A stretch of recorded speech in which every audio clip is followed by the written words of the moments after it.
చిట్యాల మండలంలోని కాల్వపల్లి ఇతర వాగుల నుంచి అక్రమంగా ఎటువంటి అనుమతులు లేకుండా తరలిస్తున్నటువంటి 10 ఇసుక ట్రాక్టర్లను అదేవిధంగా 2 లారీలను పట్టుకొని కేసు నమోదు చేసినట్లు చిట్యాల సీఐ వేణుచందర్ తెలిపారు. ఈ సందర్భంగా సీఐ వేణుచందర్ మాట్లాడుతూ బుధవారం ఉదయం అక్రమంగా ఇసుక తరలిస్తున్నారన్న సమాచారం మేరకు దాడులు చేసి అనుమతులు లేని 10 ట్రాక్టర్లు అదేవిధంగా 2 లారీలను స్వాధీనం చేసుకొని కేసు నమోదు చేసినట్లు తెలిపారు. మండలంలో ఎవరైనా అక్రమ ఇసుక రవాణాకు పాల్పడితే కఠిన చర్యలు తప్పవని సీఐ వేణుచందర్ అన్నారు.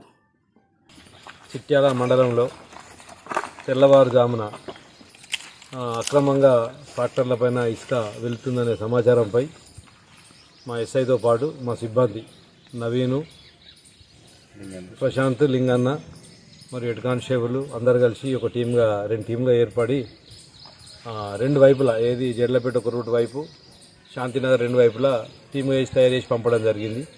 అందులో భాగంగా అక్రమంగా ఒక 10 ట్రాక్టర్స్ వితౌట్ ఎటువంటి బిల్లు లేకుండా జరుగుతూ ఉన్నది. ఇలా జరుగుతున్న ఇన్ఫర్మేషన్ ప్రకారంగా మేము మా పార్టీతోని మరి అదేవిధంగా దాంతో పాటుగా 2 లారీలు కూడా శాండ్ లారీలు కూడా 2 పట్టుకోవడం జరిగింది. ఇవన్నిటిపైన కేసు రిజిస్టర్ చేసి కన్సర్న్డ్ మైనింగ్ వాళ్ళకు కానీ మరి తర్వాత ఏదైతే ఉన్నదో దానికి సంబంధించినటువంటి వితౌట్ నంబర్ ప్లేట్లు ఉన్నాయి, వితౌట్ డ్రైవింగ్ లైసెన్స్ ఉన్నాయి, ఇవన్నిటి మీద రాసేసి కఠినమైన చర్య తీసుకుంటాం. అదేవిధంగా చిట్యాల మండలంలో ఎటువంటి వాగులో కానీ మరి చలివాగు నుండి కానీ ఎటువంటి అక్రమంగా ఇసుక రవాణా చేసినా కానీ కఠిన చర్యలు తీసుకుంటాము. అవి బండికి బయటకు రాకుండా చేస్తాము.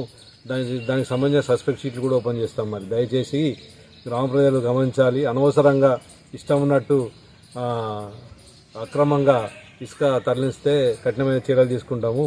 ఇది మా పోలీసు వారి హెచ్చరిక.